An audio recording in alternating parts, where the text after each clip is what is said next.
Singgi melihat seorang wanita muda berjalan membopong boneka jelangkung sambil berteriak nyaring, "Mana darah yang kau janjikan, Singgi?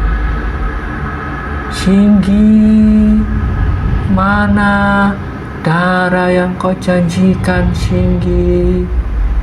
Singgi, mana darah yang kau janjikan?"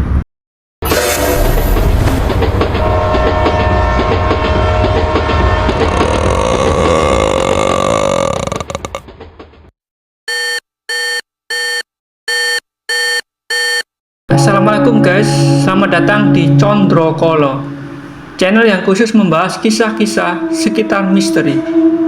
Kali ini dengan judul Jailangkung Menagih Janji. Oke guys, seperti biasanya bagi kamu yang belum subscribe, mohon dibantu subscribe ya, biar aku lebih semangat lagi. Oke, langsung aja kita mulai. Kisah ini diceritakan oleh teman aku, Mas Wawan, seorang pekerja buruh pabrik rokok yang ada di kawasan Balungsari, Surabaya. Jadi guys, menurut Mas Wawan, kejadian ini bermula dari keinginan beberapa kawannya untuk memperoleh nomor togel melalui ritual mistis. Mereka mencoba memberikan beberapa upaya mistis untuk mewujudkan keinginannya, tapi semua hal itu kurang menarik. Sampai akhirnya disepakati mereka akan membuat acara pemanggilan arwah atau jailangkung yang menurut mereka lebih mengasihkan karena bisa dilakukan rame-rame. Awalnya acara ini dilaksanakan di sebuah rumah kosong pada hari Rabu, tepatnya tengah malam. Dihadiri beberapa anak muda, termasuk di dalamnya ada Mas Heri, Wawan, Jono, Yoyok, dan Singgi. Mereka menyiapkan beberapa jajanan pasar, kemenyan, dan dupa. Tak lupa pula mediasi yang berupa orang-orangan yang terbuat dari keranjang ayam yang dipakai sebuah kaos lengan panjang sebagian tubuhnya, sementara batok kelapa yang dihiasi dengan bentuk wajah sebagai kepala. Sedang kedua tangannya dari batang bambu yang diikat di dalam lengan baju. Pada ujung tangannya diberikan sebuah kapur tulis yang berfungsi sebagai alat komunikasi. Ia akan menulis pada papan tulis yang disediakan bila ada peserta yang bertanya. Nah guys, kata Mas Wawan, pertama kali diadakan acara ini cukup lucu karena sudah ditunggu-tunggu selama beberapa jam, nggak ada reaksi sedikit pun dari arwah yang dipanggil. Sampai akhirnya jajanan pasar itu dimakan sendiri sama temen-temennya. Rugi tipas melek pangan diwerek, kata Jono disambut tawa terkekeh dari teman-temannya. Hal ini berlanjut pada hari berikutnya. Sampai akhirnya Mas Heri ini bermimpi didatangi sama sesosok pria tua yang mengaku bernama Ki Margo. Dia mengatakan pada Mas Heri, "Nak, sajennya kurang lengkap. Gak ada bunga setaman sama bubur suro. Terus orang-orang gak suka di sini, hawanya panas. Buat acaranya di bawah pohon serut doyong di pojok makam desa yang ada nisan tuanya," kata Ki Margo meyakinkan. Kemudian dia mengusap kening Mas Heri sambil berbisik lirih di telinganya. "Adakan di tengah malam pas pukul 12 ya Her." Sontak Mas Heri terkaget. Ia langsung bangun dari tidurnya sambil meraba keningnya yang masih terasa dingin. Ia terus mengingat-ingat kata Ki Margo yang terus mengiang-iang di telinganya. Saat itu pukul 3 dini hari guys. Mas Heri terbangun, ia duduk termangu, sementara teman-temannya sedang tidur terlelap setelah bergadang seharian. Karena haus, Mas Heri meminum air mineral yang terletak di samping piring sesajen. Saat ia meneguk minuman itu, tiba-tiba udara dingin berembus dan bulu kuduknya terasa berdiri. Sesaat ia mendengar bisikan yang jelas di telinganya. "Her, seru seseorang. Mas Heri menoleh ke samping kiri, dan saat itu juga ia terasa shock, guys. Ia melihat jailangkung itu bergerak dan tangannya mengetuk-ngetuk di papan tulis yang disediakan. Dan kemudian suara kapur terdengar menggesek dan menuliskan 2 baris kata, Ki Margo. Wih, asem, teriaknya memakai ketakutan. Saat itu juga kawan-kawannya terbangun. Ada Bahar, teriak Yoyok menenangkan Heri. Itu Yok, suruh Mas Heri yang menunjuk ke arah jailangkung itu. Semua temannya menatap ke arah jailangkung. Tapi kali ini seakan terasa biasa. Tidak ada yang aneh. Hanya sebuah tulisan di papan tulis yang terlihat jelas, Ki Margo. Apa ini, Mas Her? Seru Singgi. Ya, itu pesan dari jailangkung, jawab Mas Heri sambil kemudian menceritakan semua kejadian yang ia alami. Saat itu, guys, teman-teman Wawan tidak takut, justru semakin bersemangat. Mereka semua sepakat mengadakan acara di bawah surut doyong besok malam. Besok paginya bertepatan dengan malam Jumat Legi. Teman-teman Mas Wawan berkumpul di rumah kosong. Pukul 9 malam mereka bergerak menuju ke area makam desa, tepat di bawah pohon serut doyong. Mereka berhenti dan meletakkan jailangkung di sana. Di mana nisannya ya, Mas Her? Seru Singgi. Soalnya katanya Sugeng di sini nggak ada makam, Mas Her. Iya, nggak ada makam, Her. Bagus juru kunci nih, katanya juga. Nggak ada, seru Sugeng lantang. Coba tak cari, seru Mas Heri penasaran. Ia menelusuri seluruh area serut doyong. Tak juga menjumpai satupun nisan tua yang tampak. Sampai akhirnya Jono berteriak keras, Hei, ini nisannya mungkin.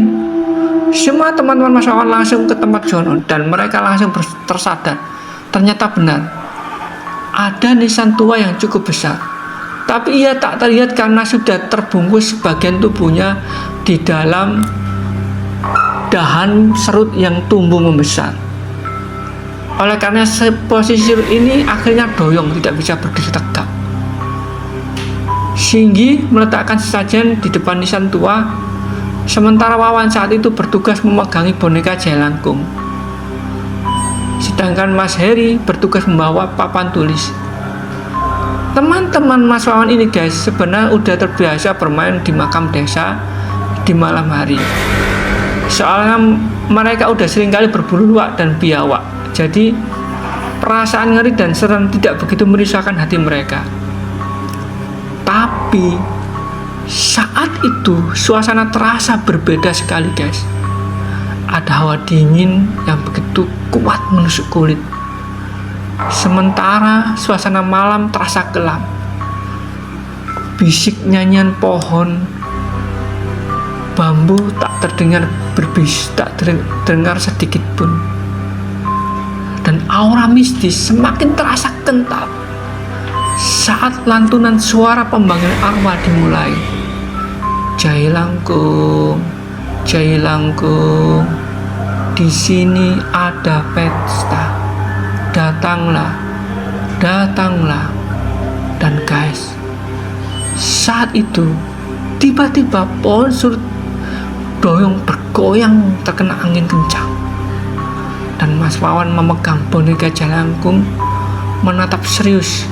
Sesaat tubuh boneka terasa berat dan bergerak perlahan. Sedangkan tangannya mengetuk-ngetuk papan tulis. Krek, krek, krek. Ia memulai tulisan dengan sapaan. Apa kabar kalian? Selamat datang di rumah Ki Margo. Baik, Ki. Siapa kamu, Ki? Kami ingin tahu, tanya Singgi. Tok, tok, tok, krek, krek, krek. Kapur itu terus menuliskan jawaban dari pertanyaan Singgi. Jadi guys, ternyata Ki Margo ini dulu adalah salah satu penduduk yang pertama kali tinggal di area desa tersebut. Beliau adalah pelarian pejuang dari Pasuruan yang dikejar oleh prajurit kompeni Belanda. Karena takut tertangkap, beliau berserta beberapa kawannya memilih menetap dan tinggal di desa ini. Ia punya beberapa pusaka yang ditawarkan ke teman-temannya, Mas Wawan. Tapi teman-teman Mas Wawan menolaknya. Sebaliknya, mereka meminta nomor togel. Ki Margo tidak bersedia. Sebaliknya ia minta pamit. Benar juga guys, boneka Jalangkung langsung terkulai lemas. Seketika Singgi saat itu langsung kembali mengucapkan kalimat-kalimat pembanggaan arwah lagi. Jalangkung, Jalangkung, datanglah, datanglah, di sini ada pesta. Dan hembusan angin terasa berhembus kuat sampai dupa dan kemenyan membara karenanya. Kali ini tubuh boneka Jalangkung bergetar hebat dan dia mengetuk-ngetuk keras. Ya guys, kali ini datang arwah seorang wanita bernama Sumirah. Jadi guys, sebenarnya kata Mas Wawan, ada beberapa arwah penasaran yang datang silih berganti. Tetapi yang teristimewa arwah Sumirah. Jadi menurut pengakuannya, Sumirah ini mati di usia cukup muda dan masih perawan. Dan sedihnya guys, dia ini meninggal karena diperkosa beramai-ramai oleh 7 orang pemuda di kawasan pemakaman Cina yang ada di dekat makam desa. Dan sampai hari ini jasadnya tak bisa diketemukan.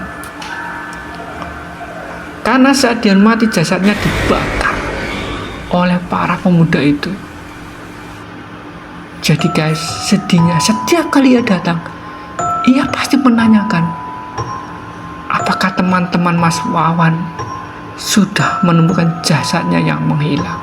Jadi gini guys, teman-teman Mas Wawan ini akhirnya sering melakukan ritual Jalangkung ini karena berharap kedatangan Sumirah. Karena setiap Sumirah datang, nomor togel yang mereka taruhkan selalu tembus dan mereka dapat memenangkan judi togelnya. Sampai satu malam bertepatan dengan malam Jumat Kliwon. Hari itu malam sangat senyap dan udara dingin terasa menusuk tulang. Seperti biasanya teman-teman Mas Wawan melaksanakan ritual Jalangkung di bawah pohon surut doyong. Dan tak seperti biasanya, sampai pukul 1:30 malam Sumirah belum hadir. Teman-teman Mas Wawan jadi agak tidak sabar. Singgi membakar kemenyan dan dupa lebih banyak lagi agar baunya semakin pekat di area makam Ki Margo. Sampai akhirnya tepat pukul 2, semua orang dikagetkan dengan penampakan gadis muda berambut panjang yang berdiri di dekat gapura makam. Ia tertawa lirih dan berjalan cepat seakan terhembus tiupan angin. Saat mendekati pohon surut doyong, bayangan gadis muda itu langsung menghilang. Sementara boneka Jalangkung bergerak-gerak dengan sendirinya. Teman-teman Mas Wawan yang ketakutan ingin berlari pulang, tapi Mas Heri dan Singgi yang merasa kepalang basah malah keras memegang boneka jelangkung itu. Udah, orang yang datang kok kamu lari? Ayo kita mulai, suruh Mas Heri. Seketika keberanian teman-teman Mas Wawan timbul kembali. Mereka menggelar ritual tersebut dengan Mas Wawan selaku pemegang boneka jelangkung. Dan benar juga, saat baru mulai, Sumira sudah hadir. Dan kali ini terkesan ia lebih kasar, karena beberapa kali boneka jelangkung ini sulit dikontrol. Dan saat Mas Heri bertanya, Sumira, kenapa marah? Ia menjawab, kalian hanya meminta aku membantu, tapi tak pernah memberikanku yang sedih ini. Di mana jasadku? Tanyanya geram. Udah kita cari Sum, tapi nggak ketemu, jawab Mas Heri. Minta yang lain, kita lakukan kalau bisa. Tapi kasih kita angka yang bagus, tembus 5 angka ya. Tok, tok, tok, krek.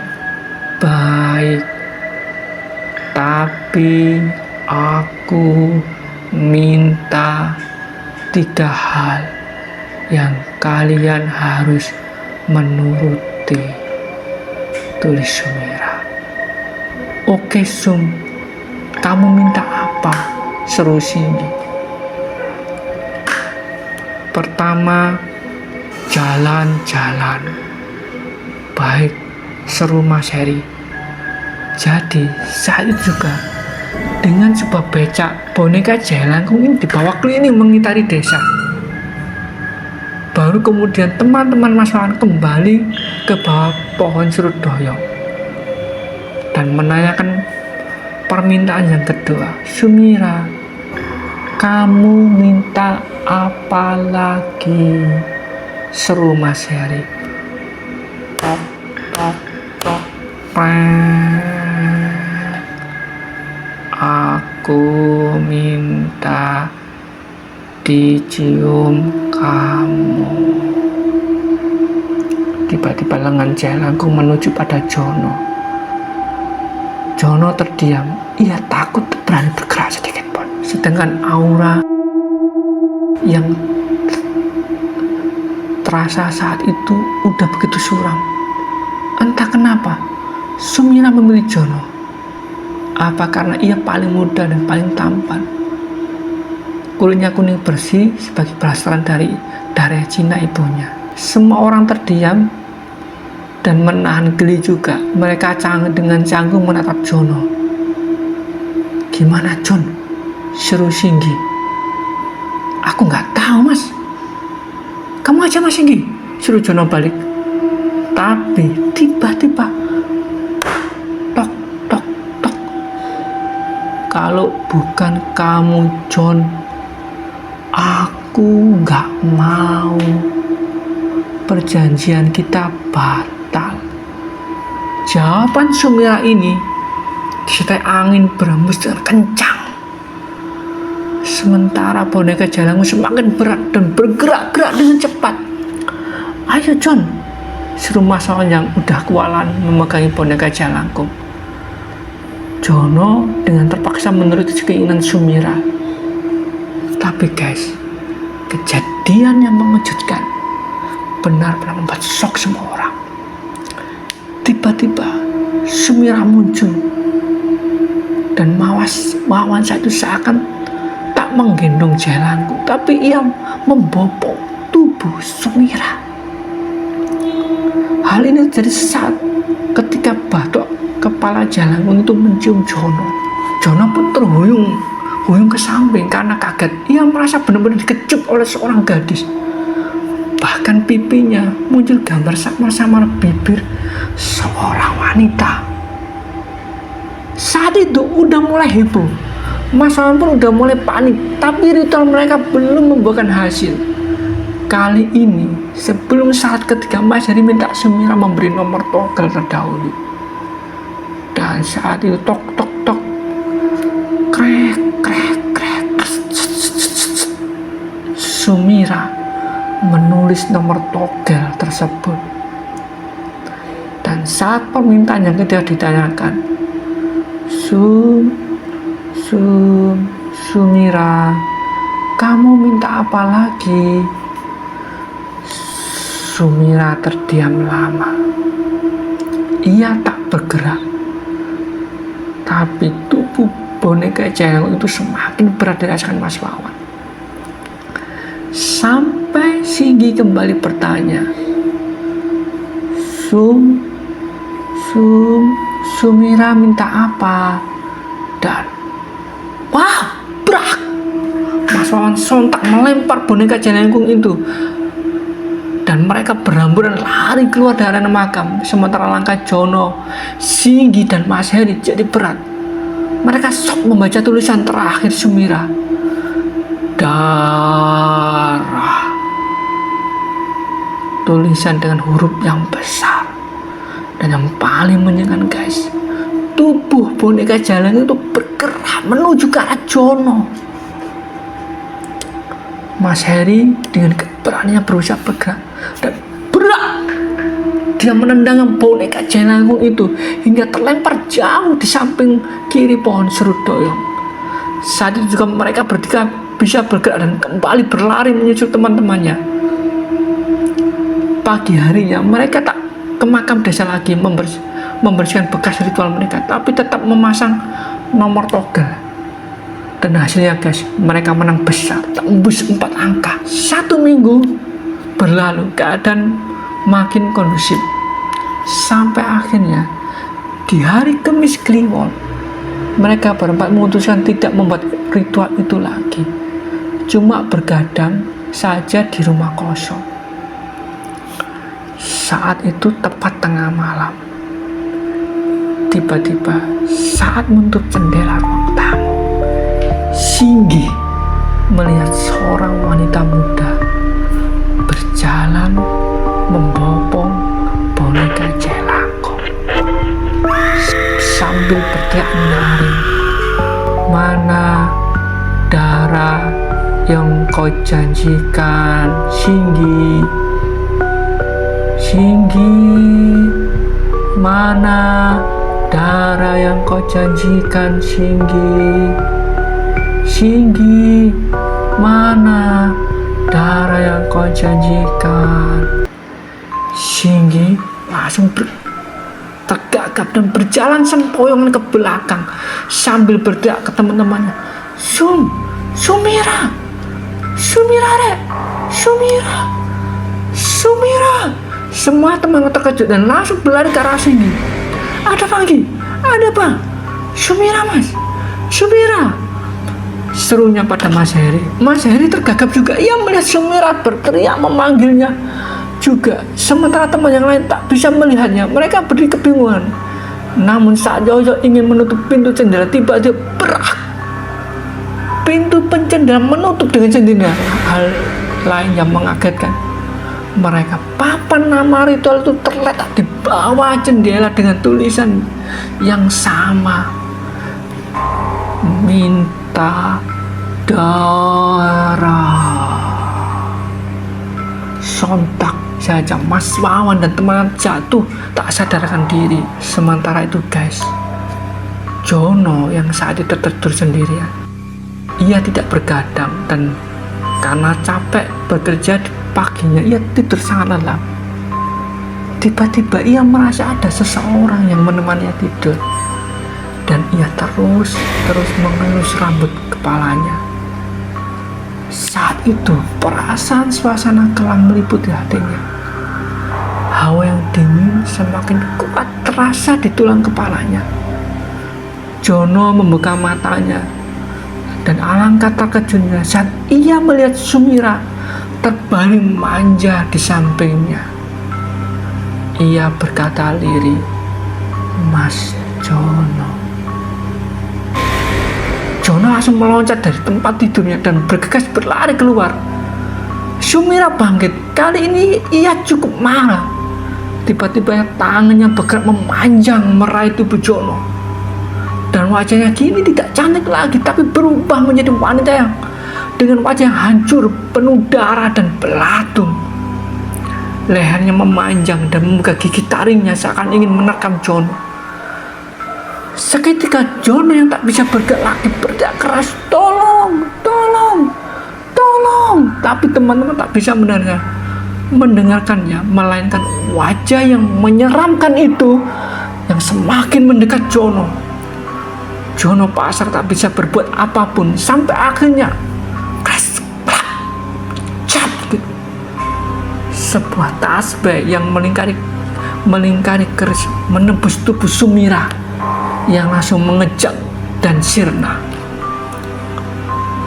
Saat itu guys, Jono yang masih shock melihat Ki Marco yang berdiri gagah di depan pintu kamarnya sambil berkata sopan, "Ambillah ini cucuku dan taruhlah di rumah ini agar Sumira tak mengganggumu lagi. Aku ini masih buyutmu. Sholat yole, sholat yole, jangan main-main terus," ucap Ki Marco.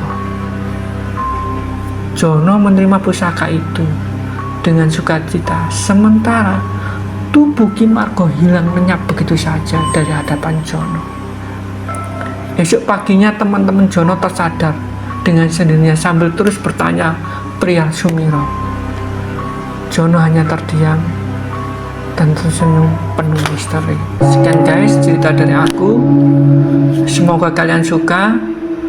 Tetap berpikir positif dan jangan lupa berdoa. Ingat, di dunia ini kita tidak hidup sendiri. Ada yang melihat kita di alam kegelapan. Hati-hati dengan perilakumu. Thank you guys. Jangan lupa subscribe ya. Bila kamu ada cerita-cerita mistik, kirim ke aku. Insya Allah aku akan upload di episode selanjutnya. Wassalamualaikum. Sukses selalu.